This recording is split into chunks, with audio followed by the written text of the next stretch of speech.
பிஸ்மில்லாஹிர் ரஹ்மானிர் ரஹீம்.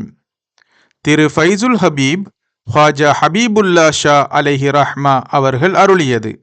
அத்தியாயம் 34. ஹல்வத் எனும் ஏகாந்த வாசம்.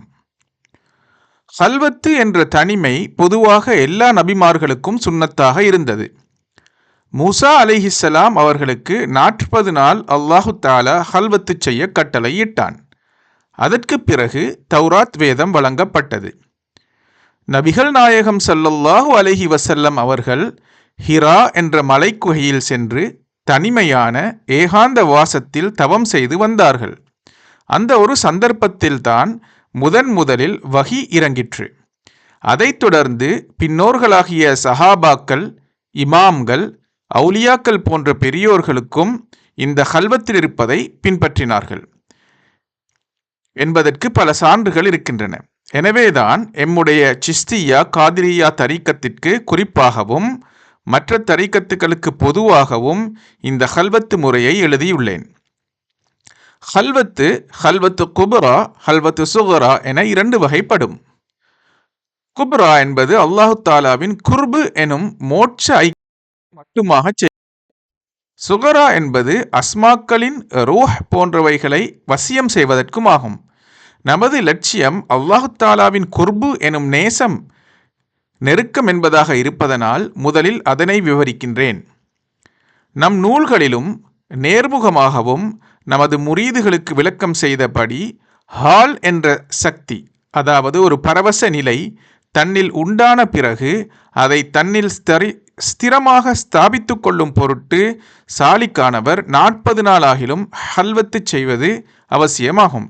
அதன் ஷர்த்துக்கள்: முதலாவது, ஹலால் உணவு தன்னால் இயன்றது மாமிச பதார்த்தங்களை தவிர்த்து கொள்ள வேண்டும்.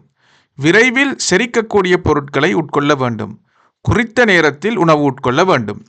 இரண்டாவது, ஹலால் உடையொன்று உடுத்தவும் மற்றொன்று மேல் போர்த்தவும் தையல் இல்லாது உபயோகித்து கொள்ள வேண்டும். மூன்றாவது, தியானத்திற்கு சந்ததியற்றதும் அசட்டை செய்ய முடியாததும் தன்னை ஜனங்கள் பார்க்காததும் தான் ஜனங்களை பார்க்காததுமான மறைவான இடமாக இருக்க வேண்டும். நான்காவது, ஒழுவுடன் சுத்தமாக இருக்க வேண்டும். வுழு முறிந்தால் உடனே புதுப்பித்துக் கொள்ள வேண்டும். ஐந்தாவது, தூக்கம் மிகைத்து விட்டால் நித்திரை கோலில் தான் தூங்க வேண்டும். நித்திரை சமயங்களில் முராக்கபாவில் தன்னை மறந்தே தூங்கி பழகி வர வேண்டும். ஆறாவது, ஹல்வத்திற்கு என நியத்து செய்து கொள்வது அல்லாஹு தாலா அல்லாத பொருளுக்கும் தனக்கும் எந்தவிதமான சம்பந்தமும் இல்லை என்று உறுதி கொண்டு சொந்த பந்தங்களை அறுத்துவிட வேண்டும். மரணத்தால் உலக பந்தத்தை அறுத்தவனை போன்று நிர்ணயம் செய்து கொள்ள வேண்டும். ஏழாவது, யகீன், தான் நிர்ணயம் செய்தவாறு தன் லட்சியம் பூர்த்தியாகும் வரை பின்வாங்குவதில்லை என்ற உறுதியுடன் இருக்க வேண்டும். எட்டாவது, தன்னுடைய தேவைகளை பூர்த்தி செய்து கொள்வதற்கு ஒரு ஹாதிம், ஒரு பணியாளை ஏற்படுத்திக் கொள்வதோடு ஹல்வத்து காலங்களில் அவனை தவிர மற்ற யாரையும் சந்திக்காதிருத்தல் வேண்டும்.